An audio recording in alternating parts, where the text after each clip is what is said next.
In this lesson, we're going to look at various communication mechanisms and other techniques that are useful when you're using web workers in a real situation. So I'll just run through this sample application first, and as I'm going through it, I'll describe the various patterns that I'm using. So the web page is called primenumber_app.html, and I've copied it into my web publishing folder. And the idea for the example is that you can get the background worker to tell you all the prime numbers in a certain range.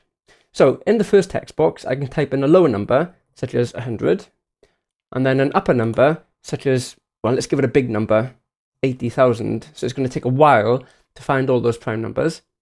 When I click Find Primes, when it's found all the prime numbers in that range, it'll send me back a result message, and the result message will indicate, well, the start time and the end time for the background worker.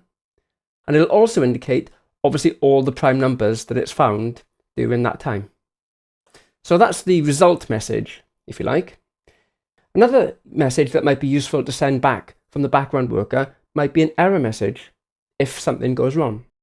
In my example here, I've coded it so that if the upper number is actually less than the lower number, then effectively it'll throw back another message to say error.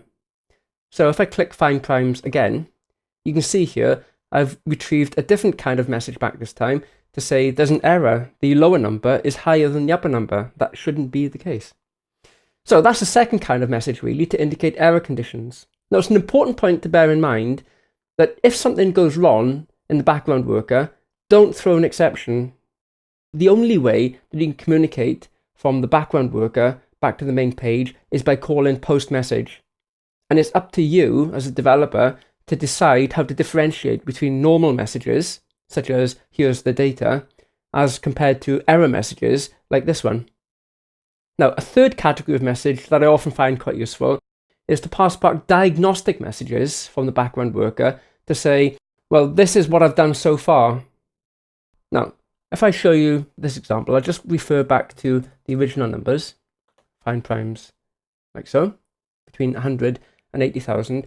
What actually happens in the code in the background worker, every time it finds another prime number, every single prime number that it finds, it posts a single message back to the main page to say, well, here's another prime number. So each one of these prime numbers would correspond to a separate post message, in my example, to illustrate, well, this is what I've got so far. Now, in the main page, I've set up a handler for that, and what it does, it displays those messages, those diagnostic messages, in the console window. The way you get the console window depends on what type of browser you're using. In Chrome, you can get it via Developer Tools. Internet Explorer and Firefox, Firebug have similar mechanisms. In Chrome, the way you see the console is by pressing F12 to bring up the Developer Tools window. And then if you click on the console tab here, it displays the console. These are all the messages that the main page has logged to the console during execution. So if I just clear the console first of all, and then I'll try it again. I'll give it a smaller range this time so it doesn't take so long. These are all the diagnostic messages that were posted back from the background worker, picked up by the main page, and the main page logs them on the console. This is a very useful mechanism because when you're writing the background worker in a JavaScript file, how do you know if something's gone wrong? Maybe you've got a syntax error, or maybe something's incorrect in your logic. In a normal application, in a normal JavaScript file, you might just put some alert statements, or you might put a breakpoint. But you can't do that when it's running in a background worker. You can't set breakpoints, and you haven't got access to the alert function either, because the background worker doesn't have any access to the document object for the main page. This is a fundamental limitation.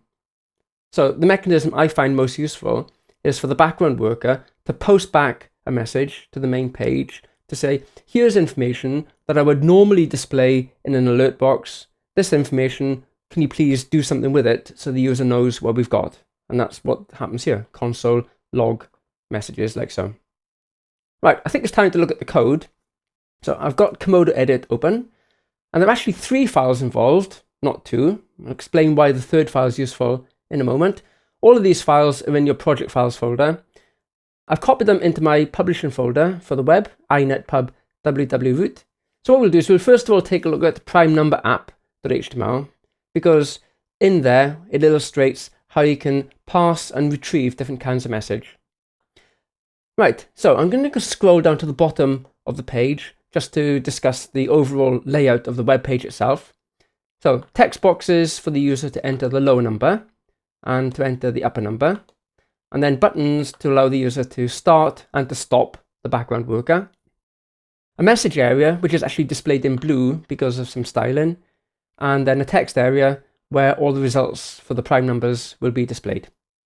Okay, so that's fairly straightforward. And then when the page is loaded, I have some code here that just handles the buttons and sets up some global variables to access those text boxes and the text area. Now, let's take a look at the start button. When the start button is clicked, this function is invoked, find primes. So we create a new worker object, and it's going to run a JavaScript file called getPrimeNumbers.js. And we'll take a look at that in a moment. And then, as usual, it handles the message and the error events. And it posts a message to the background worker, specifying the lower number, the upper number, and the date when this background worker was started. Obviously, when we run the example, when it's finished, it'll confirm the start time and the end time to show how long it took. Okay, so that's fair enough. At that point, I'm going to go into the JavaScript file to see how it handles that message that's passed in with the lower number, the upper number, and start time. So let's take a look at getPrimeNumbers.js. Now, the first thing you'll notice, and this is really just an aside, but I thought it was useful to talk about it. Sometimes your background worker JavaScript file might want to import other script files. Maybe you're using jQuery or something like that. The way to do it from the background worker file is by using the import scripts function. Normally, you'd use a script tag and you'd reference the name of the file you want to import. You can't do that in the background worker because you don't have access to the document object to load the script. You've got to call this function like so if you want to pull in some other script files in your background worker file. Okay, so that's an important point to bear in mind. Incidentally, utilities.js is here, and it's just got a simple function really, just for illustration purposes.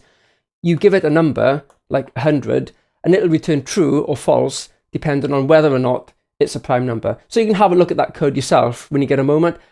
I could have implemented this much more efficiently, but of course, part of the purpose of this demo is to deliberately be slow, so you got a chance to actually see things happening during the demo. But anyway, that function, you give it a number, and it'll return either true or false to tell you whether that particular number is a prime number or not. So let's go back into the main JavaScript file, and I'll scroll down to the bottom just to show this statement on line 44. It handles incoming messages from the main page, and every message that arrives is handled by our message handler function, which is here.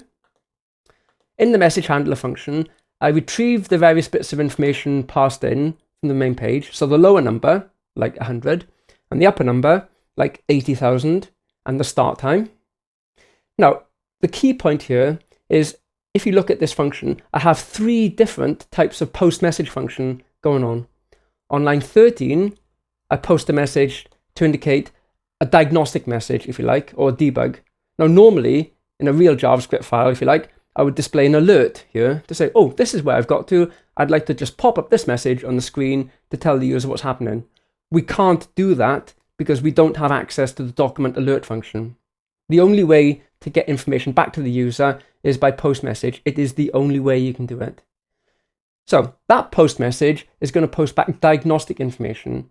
And what I've done is in my object that I pass back, whenever I post a message back to the main page, in my strategy here, I always set a property called type. And the type is a flag, basically, to say what kind of message am I sending. If the type is debug, then the browser will display it in the console. And the message will be that this lower number and that upper number and that start time, this is effectively the start of the worker to determine the prime numbers in that range. Okay, so that's what happens if I set the type to be debug. Before we finish this demo, I'll also take you back into the main page to show how the main page differentiates between these different types of postback. So anyway, this will send back a diagnostic message to say, I am here, effectively. The second post message is on lines 18 to 19, and this effectively is the equivalent of exception handling. Don't throw an exception. Okay, that's not the way to do it. If you want to convey error information back to the main page, post a message and set some sort of flag to say, well, this is an error message as opposed to a normal message. So I post message, and this time I decide to set the type flag to be problem. You can use any mechanism you want here. You can set an integer to be 1, 2, 3, 4, 5, but somehow the main page has to know this isn't like a normal message, this is a problem message. And in that case, the message I send it is this error message here, effectively. That would be equivalent in normal programming to throwing an exception with that error message as the parameter. But when we're using background workers, you have to post it as a message instead of throwing it as an exception. So we can either post a message with diagnostic information with type equals debug, or we can set a post message with problem information, and I've set type equal problem here. I've chosen that mechanism. And then finally, and probably most easily to understand, have a look at this. This bit here will loop through all the numbers in the range, and it'll use that helper function that I looked at about 5 minutes ago. And if the number is prime, it pushes it onto an array. That's going to be my full set of prime numbers when we're finished. And then it posts a message here to say, this is how far I've got so far. So this is another diagnostic message, really, similar to the one we had way up here. And this one says, oh, I've just found another prime number. Would you believe it? And the prime number is n. So prime number 101, for example. So that's going to happen every time we go around that loop. It's going to do a post message every time it finds a prime number, and it'll be a type equals debug, and that's going to be logged in the console. Finally, after it's gone through all the numbers and it's accumulated the full set of primes, then finally we're ready to send back the complete set of data, and that one I've called type equals result. And that will indicate when the thing started, the current time when the worker ended, and all the prime numbers that I've managed to find. So we're almost done here. Let's just take a final look at prime number app.html to see what it does with all those different kinds of message that come in. So you might know what to expect here. This is the onMessage function, and it's just basically an if statement to say what kind of message have I just received. It takes the type flag, which is a bit like a discriminator, effectively, and it says, well, if you sent me a debug message, then I'll get the message that you sent me, and I'll log it to the console. So those were the messages that we saw coming up down here. On the other hand, if the message type is problem, then it displays the error message in here. And that's what happened when I typed in something like this. Problem occurred, lower number is higher than the upper number.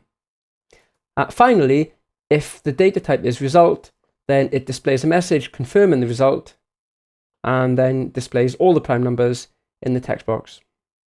So it's a very useful mechanism, very powerful. And I think the key thing to remember is that really it comes down to one simple way to communicate back from the background worker to the main thread. You have to use the post message function and then define some sort of mechanism that allows the main page to decide how to interpret the incoming data.